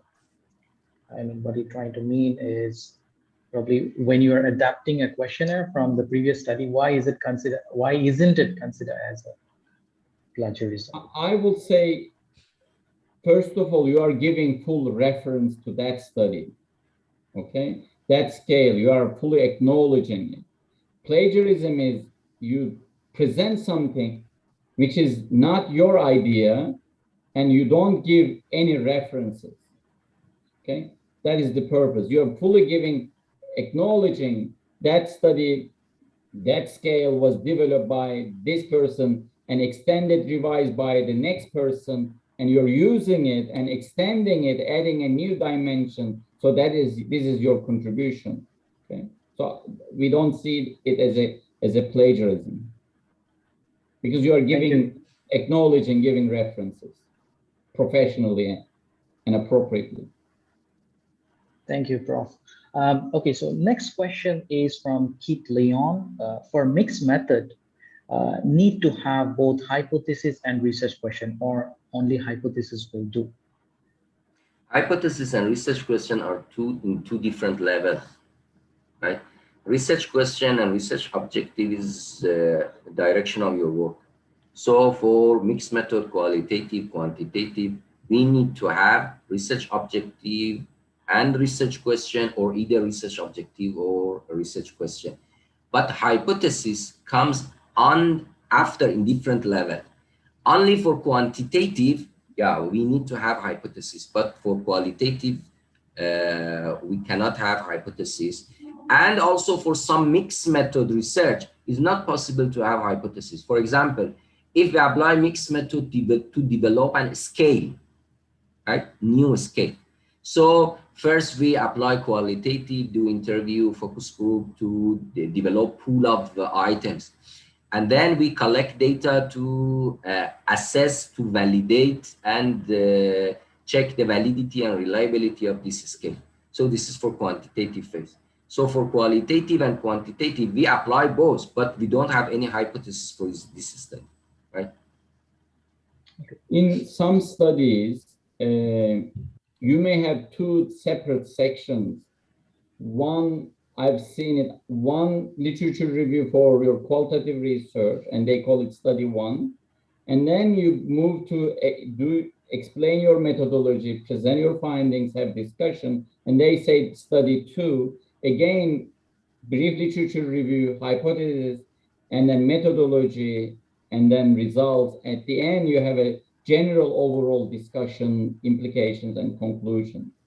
I think both qualitative research, quantitative research, either you can have one literature review and one methodology, or study one, study two, different approaches. And you can approach the editor which way they may prefer, the journal, their journal may prefer, okay? I get emails and I say, justify, as long as you justify why you followed a specific approach, it will be fine. And also look at previous publications, what type of studies they published, if it is a mixed method approach. Okay. Just add one point, as Prof. Okumuss mentioned, it's correct. Actually, it depends on your study. For example, if your study is mixed method, but your quantitative phase is dominant, and you conduct explanatory sequential, for example, So you conduct quantitative phase first. So you will have hypothesis for quantitative phase. But later you conduct a qualitative to find the answer for some unexpected result of quantitative part. So this will be a qualitative phase to complement result of or to actually the answer to some question from quantitative phase. So for this study, you can have hypothesis. So it depends on your study. Great. Thank you, Dr. Mustafa and Prof. Ebzi. The next question is from Yang Riran. Is contextualizing or localizing matters in social science studies? Some editors suggest not to use a single case study or like particular location just because it has a limited academic value. So maybe any of your opinions? This is a great question. First of all, with the journals I'm editing, I welcome case studies. A single case study, multiple case studies, all welcome. Because I love qualitative research. I love mixed methods. Sometimes I hate SEM too much because they think they can solve all the problems with SEM, all right? The problem is if you have a single case study, what your study is offering. If it is only related to Malaysia or an island, okay, and has no meanings, no implications for other islands, other destinations, other contexts, then your study is very limited. You need to say, this is the case study, these are the findings, these are the implications, these are the new things for the first time we are finding, and there are many countries, many locations, many case studies similar to this location, and if you can highlight that. Imagine COVID. If you cure one patient with one medicine, right, one vaccine, then you move to the next one, and then you may be from a single case, you can gradually generalize it. It may be the starting point. That's my advice. Yes, some journal editors are very specific, single case studies, but as long as you justify, you explain, I would also say, to be safe, have at least 3 case studies and show the implications, right? Similarities, and how those findings may be relevant in other contexts, okay? Thank you. I hope I answered this difficult question. Perfectly. Yeah. Okay, next question is from Sadia Akhtar. How important it is to apply problematization as methodology to formulate research question if I want to publish in Q1 journals? So maybe go ahead. Difficult question. I'm trying to understand what she I think she or he means actually the conceptual paper, maybe, because it mentioned problematization as a concept of research and research question. Maybe the question is about conceptual paper, right? Am I right? If actually the person is here can explain for us. Yes, Prof. Thank you. I'm here. Yes, actually, I was reading a paper of Alvesen and Sandberg, and recently I have attended another seminar of Emerald Publishing, and they said that it is very important to use problematization rather than just gap spotting or gap filling as a methodology if I want to publish in ranked journal like A-STAR or Q1. What do you mean problematization compared to gap? What's the difference between these two as a method? So because you mentioned as a method, right? Yes, as they mentioned, Alvesen and Sandberg, they said that problematization means challenging the basic assumption of a theory and suggest some alternative assumptions. And this method, actually, I'm just into it. I'm trying to understand. That's why I raise this question, because I don't get it fully. that if I can't challenge the basic assumption of a theory, it will not be a novel. I cannot write something novel or innovative, and there is a low chance that Q1 journals will accept my paper. How do you want to challenge this assumption of theory? This problematization? Let me approach this way. Sometimes academics, we are a lot of wordsmithing, okay? I say gap, they say problematization. Basically, what we need to look at it, what is the problem with current theories, right? Let's say service quality, or theory of planned behavior, or competitive advantage. And sometimes, coming from perhaps our own culture, we are not trained, encouraged to criticize the existing theories, models, because we cannot criticize our parents, okay? We cannot criticize our teachers. We cannot criticize textbooks. And if you are trained this way throughout your life, when you start your PhD, any theory is like, you cannot criticize it. But I know my own research, there are major holes, even get problems with my own studies, I know. And if I have time and go back, I will do things differently, even including my assumptions. So it's important for us to look at each theory very carefully. What is wrong with that theory A, theory B, theory C? And you can call it a gap, you can say problematization, and then saying theory A has limitations, theory B has limitations, theory C has limitations. I'm coming up with theory D, combining all and fixing those. And this is my methodology. These are my assumptions.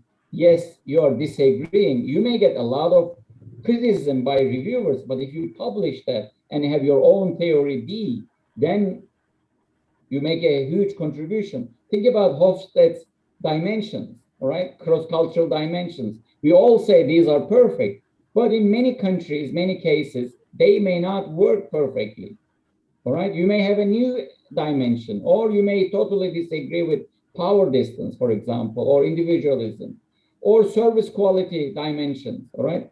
With technology, everything, perhaps we need to rethink some of these theories. Yes, definitely you can try, but my humble suggestion, if you are working on a research project, work on at least two, three research projects at the same time. If one fails, if you don't publish anything from one, at least you have another alternative, right?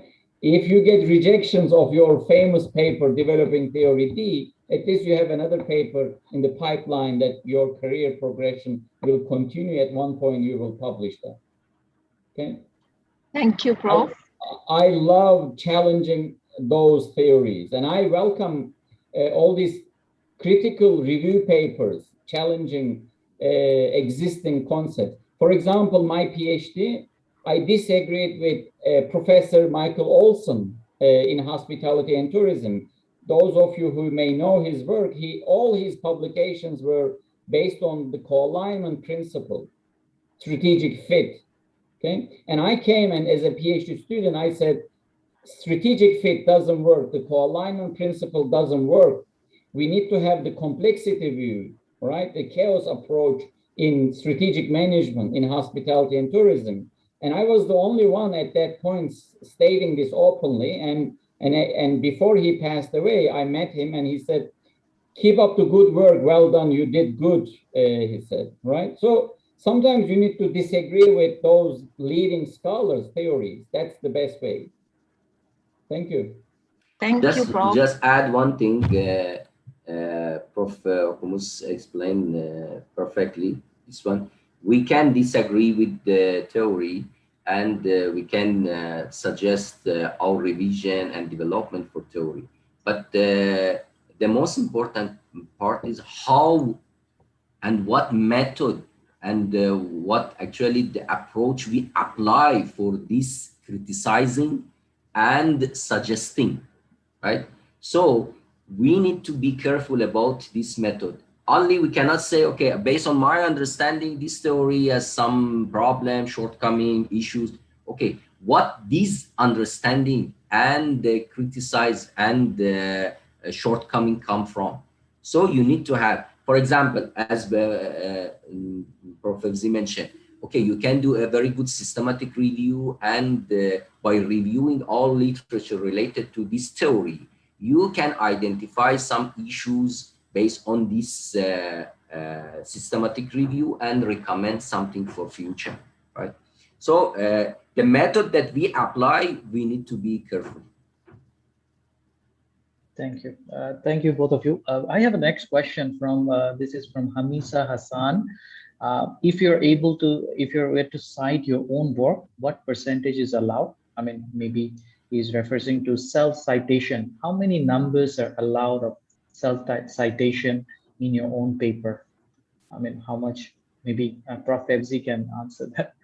How much do you accept for IGCAL? You know, this is an interesting question. I wouldn't put too many of my own my work in the paper. It will be noticed. I cannot give like not more than 5, not more than 10. But from the introduction to the end, if you keep citing that paper, it will be obvious. Okay, so do it professionally. And also some people cite their own work to increase their citations, and it's also not good. Yes, you may refer to your relevant work, recent work, or seminal work, but don't overdo it, because reviewers notice and editors will notice that.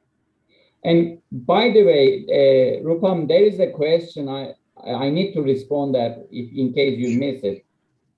Sure, it says, is it true that some editors accept papers submitted by that was my next Even question. if the papers are of lesser quality? With my journals, I'm famous for rejecting my best friend's papers. Even Mustafa can acknowledge I rejected his papers. Many papers. Okay, and he's still talking to me. We don't do such things. It will harm. And also, I don't publish in my own journals. Okay, so that's not a good approach. I don't know. I cannot speak for other editors, but because we need to obey research ethics at all time, and you need to respect yourself. And if you, let's say, my best friend submit a paper, I don't assign reviewers.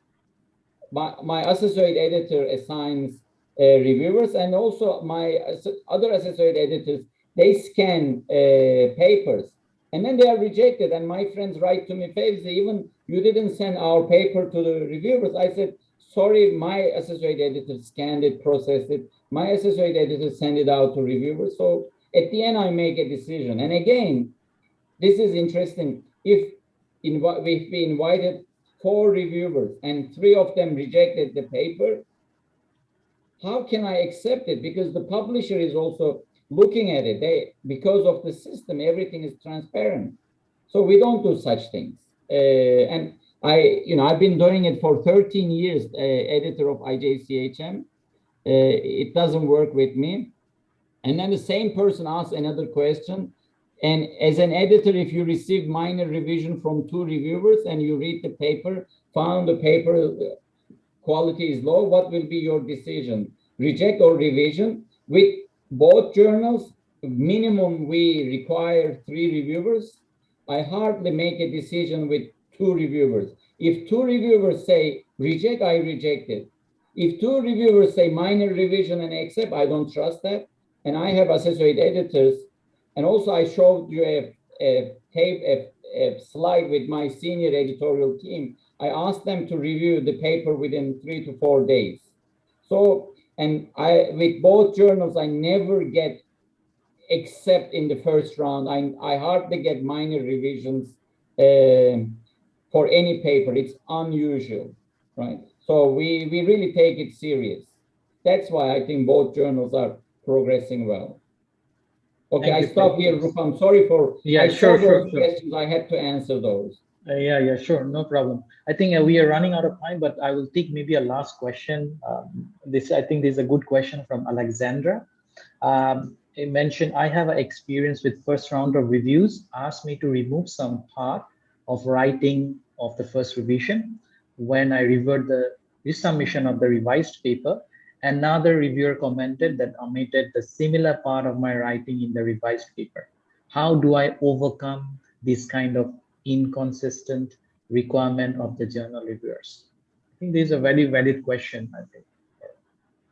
Both of you, if you can answer. It happens frequently because one reviewer says A, the other reviewer says B. I think at that point you need to consult with the editor and ask what the authors should do.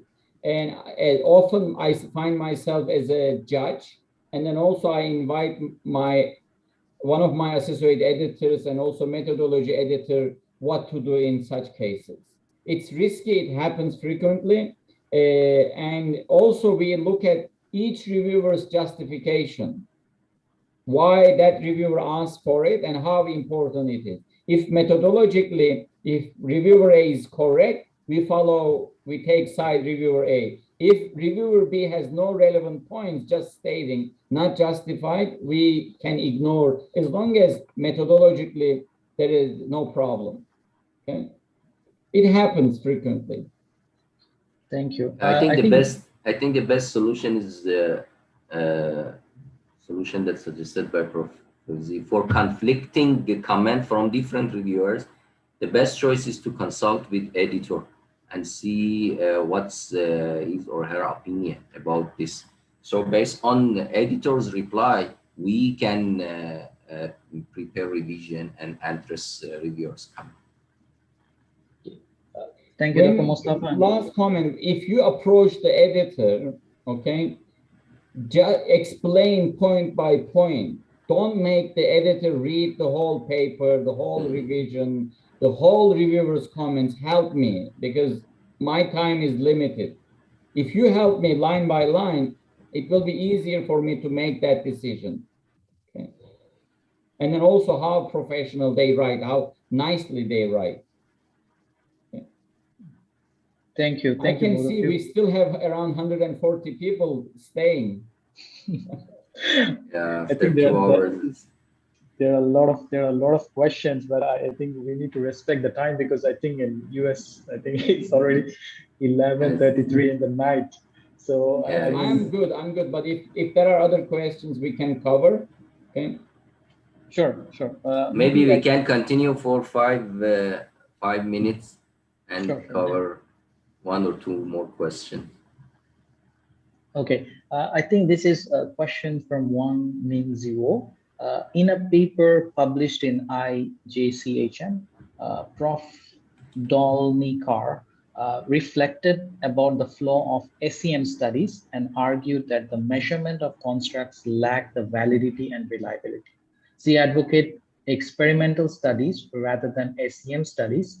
Nowadays, some journals like Tourism Management seems not to be published pure SEM studies anymore. So what's your opinion of the pros and cons of SEM studies and experimental studies? Okay, can I answer this question? Yes, sure. Okay, there are two different things here. Prof. Dolnikar's actually point refer to, as I know this paper and her opinion about this. She referred to causal relationship. So she believed that if we want to test causal relationship between variables, we cannot use we cannot use multiple regression or SEM. It's not only for SEM. But for causal relationship, we have to apply experimental research. So this is her opinion. But of course, there are different opinions on application of method and analysis technique. So this is one opinion. Also, we have many different studies that for causal relationship, they have applied SEM and some related techniques. And you can see many different publications in top tier journal that apply SEM, but still they managed to publish. This is one thing. Another thing, new direction of tourism management is not for SEM. New direction of tourism management, but it's not new, actually is from, I think, from 2018. Tourism management doesn't accept the single method paper, especially doesn't accept the single quantitative method paper. And the editor of previous editor, ex-editor of TM believes that for publication in TM, we have to apply a multiple method or mixed method to get actually acceptance from TM. So it's not about SEM, it's about single method and mixed method or multiple method. Oh, okay, some comments from me. I see my role as an editor. I do not take sides of research methods, okay? I welcome qualitative research papers. I welcome quantitative research papers. I welcome conceptual critical review papers. I welcome SEM papers because I see when there is a change in the editorship of a journal, some journals totally change their direction or specifically require one type of methodology and insist on that. I don't do that. I welcome everything and the reviewers decide as long as the methodology is correct and reliable, okay? And then there are theoretical and practical implications, and the paper will be downloaded and cited and will be used by researchers and industry. I welcome. That's where I stand. Yes, Professor Don Sarah published in IJCHM, that's a good paper. And also any paper should generate further research and discussion. I like that paper because it's generating a lot of debates and discussion. That's where I see. Just add one point following Prof. Okumus's points and comment. Actually, research is not about method. Method is a tool, something that we apply to answer research question, to answer so what, to identify our contribution. So research should contribute in knowledge. So we need to have a valid research question. For some research question, even one simple regression analysis can be sufficient. As long as the research question and research objective is significant and can contribute to knowledge, so the technique doesn't matter what technique we apply. Technique should be suitable to answer research questions. One more comment. I'm a practical person, all right? I never wanted to be an academic. I wanted to be a businessman and entrepreneur, right? Perhaps one day I will become a businessman and entrepreneur.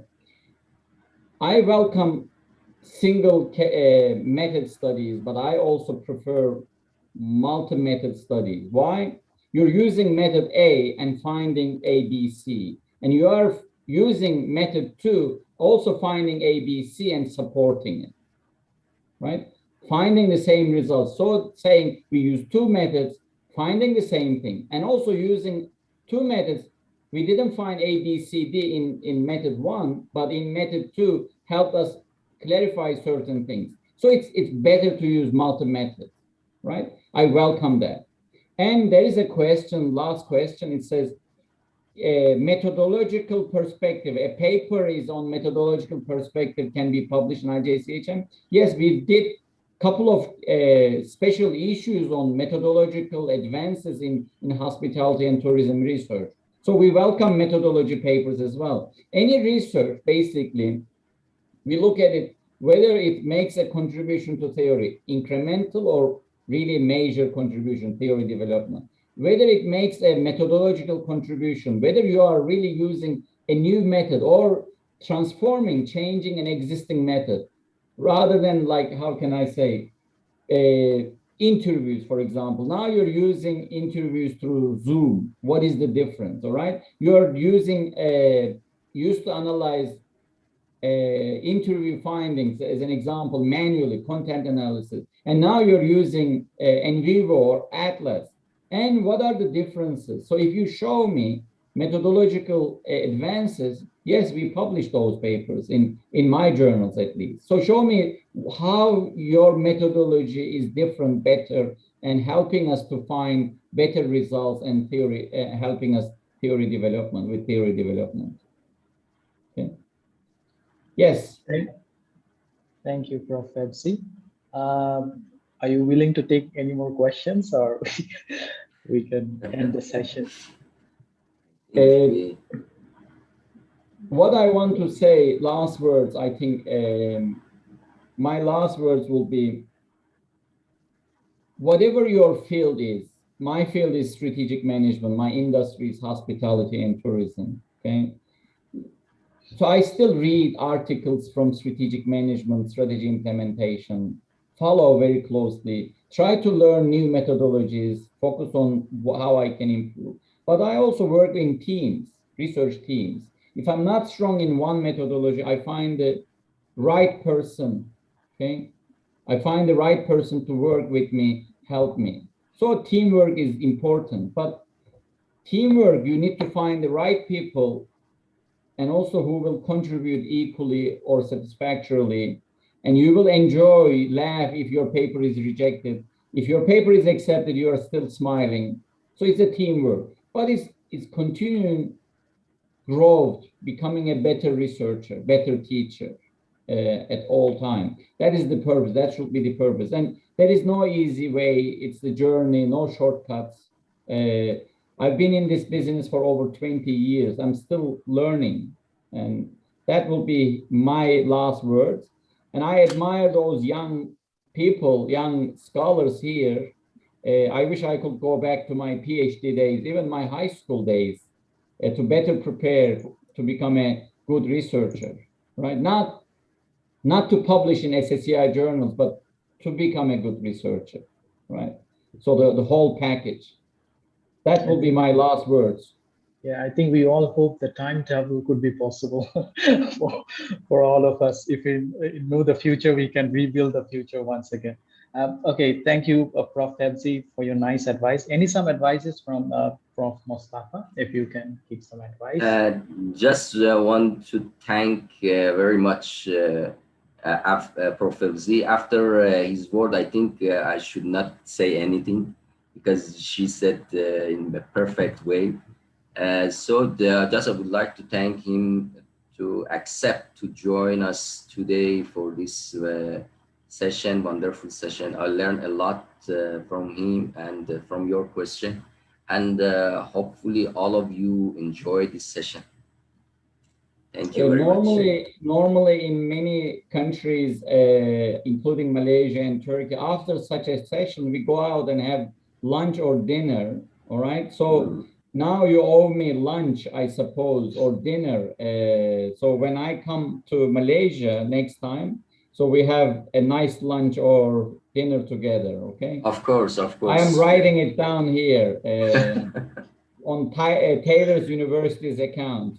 Yes, yes, yes. Sure. Please By the way, last word is, you are all invited to submit your papers to IJCHM and JHDI, especially if you fully disagree with some authors or review or theories. Okay, I like controversial studies. Thank you. Thank you, Prof. Febzi. I think we'd like to thank you from Taylor's University on behalf of Center for Research Management and Center for Research and Innovation in Tourism, CRIT, such a wonderful sharing, so in depth. And I was just thinking, like, it's more like it's like an IKEA booklet.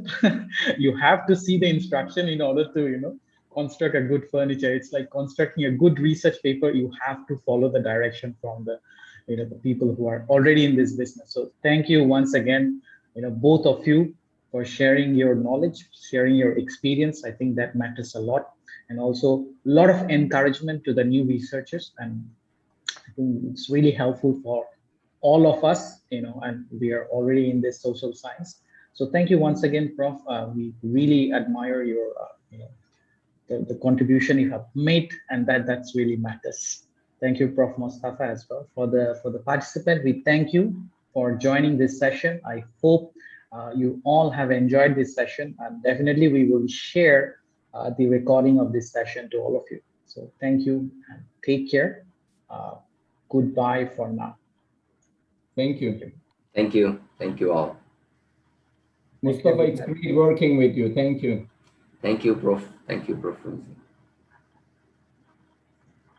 Have a good night.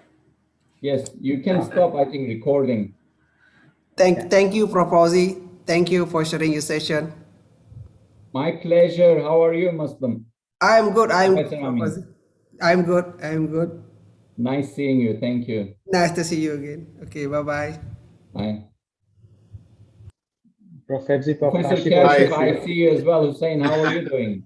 Wonderful, wonderful, Prof. It's so great to see you. And I remember we were together in 2014. We even went to the mosque for a prayer, you know. Yes, I remember. Yes, yes. Those were wonderful times. And I remember you met a student and you told the student that you were just there to advise her whether she's in the right direction. So there was a half an hour session. You told the student, why are you doing mathematical modeling on service recovery? You should do this, you should do that. And actually what happened, she got 27 pages of examiner's report to change her whole thesis. So many questions. And then her supervisor passed away. The co-supervisor left to America and she was all alone. I remember your statement, and Prof. Nitya asked me by then the dean of the school, Kashif, please, you have to work with her and find a way. I spent 6 months, Prof, working with her and listening to your comments of that session. I gave her that direction. She passed. I made, before we submit her thesis back, because there's no third chance, I made review Professor Morali, who was a very senior professor at Taylor's. So once we all were okay, she submitted, she passed. But we kept your directions. There were many directions you gave her. We kept your directions. I remember that day. The impact. It's the impact. Good, happy. So I must thank you. I never had a chance. I must thank you for that session. Sometimes we say things, we advise, it works well, and then we save someone's career, and then, you know, I think advising is really missing in many institutions. PhD students, I think, Mustafa, we need to do another session on advising graduate students. I'm thinking about a new career. You have to do. I need to attend that session to learn from you. Actually, it's a very good idea, Dr. Mustafa. You know, we have 70 PhD students in hospitality tourism. And Prof, recently, because of the pandemic, the university asked me to look after a School of Media and Communication. So that's why I've now moved to that department, and I'm working with those people there, you know. And Dr. Mustafa is leading the research part of the school now, of the faculty. We have 30 students. And you're crazy.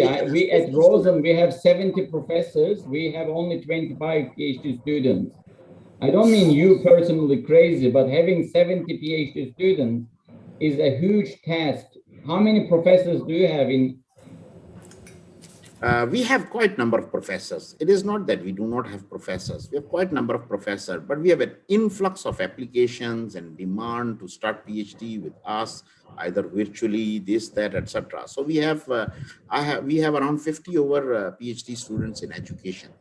So under our faculty, we have around 150 PhD students. Yeah, but my concern is because I have graduated 4 or 5 PhD students for the last 2-3 years. Okay? And first of all, it requires a lot of time from the main advisor. And sometimes I don't know anything about a methodology she or he is using. Okay? So I find the right methodology person on the committee. And then some students don't follow instructions. It is. Theories. Whatever you say, they don't follow, they don't understand. And then some committee members don't contribute enough. Very painful, I think. And some students are incredible. Whatever you say, they follow. It's easy, very smooth, very pleasant. Yeah, Prof, But we have two, three students given to the people who meet the criteria to supervise, and they do not have a very high teaching load, so they can focus time to supervise. And the professors usually get maximum 7-8 students, but these 7-8 students carry along 6-7 years, to graduate. They don't just come in one time, 2, then 3, then 4, like that. But what Dr. Mustafa has been doing, organizing number of trainings for supervisors as well, not only just students. And when I joined my School of Communication, I have been organizing with the communication experts, media and communication experts, organizing series of trainings for my supervisors. We got 8 people, 10 people who can supervise, and a series of trainings and discussion and dialogue sessions, that has been helpful. So as you just highlighted your future career, you mentioned you should look into advising this to the research students. So I think I should discuss with Dr. Mustafa and see if we can create a platform from external professors to also advise students, not only what we supervise. Like your session, remember when we had with you met 3-4 lecturers, you met a couple of students, half an hour session, and you just listened to their pain. And that was wonderful because, supervisor is not there, nobody's there, it's just you, and you're listening to the student pain and giving them a good advice. So I think that platform, we may again create a platform where we invite forums where our senior professors from around the world on some certain appointment, they meet the students and advise them. my advice to you is, if you approach a professor from, let's say, US or Australia or Europe, you may say you will serve on the committee, but if you offer, I'm not trying to be greedy. Okay? Yeah. If it is a voluntary appointment, you may not get enough, maybe depend on the person, may spend enough time. But if you say, we will pay you this amount, okay, and you are supposed to spend this number of hours, and then if any paper comes out from the PhD research, you will be an author, co-author, then there will be incentives. I get a lot of requests to serve on committees. I decline because I spend so much time on reading, and then they don't follow my instructions, and there is no benefit. And I say, why should I be part of this? Okay? And also, you're putting your name on that dissertation, and it's also your brand image. So you need to come with a package and select. It's a good idea. 50 scholars globally and approach perhaps 10 of them, 20 of them with a package. But your school should have a package saying, this is the package. And you can even offer like a visiting professorship, a title. Yes, Prof, what we are doing earlier when we started visiting professorships, we were very segregated with different roles. Everybody was playing a different role, and they were not really mixing and collaborating with each other. If we appoint someone, sometimes, to organize activities, things, was not really happening as we anticipated. But recently, schools are, five schools are under now one executive dean. We have changed the structure. So executive dean gives direction to all the head of the schools. And what is happening together with Prof. Mustafa's and his team as well, we are all working together now in a very mixed approach. We work with each other very well. And we have recently started a drive where we have appointed several adjunct professors in the university. And we are making mandatory that every class, every other year, when lecturers are teaching, they bring these adjunct professors to their classes.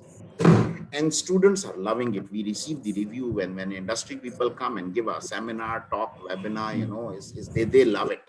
And even our postgraduate students are demanding more. They say they want more industry people to in their classes. So that's one area is doing very well. And second, we are also looking into strengthen these visiting positions. And in these visiting positions, the criteria that you have just recently mentioned actually best serves the purpose of the PhD students.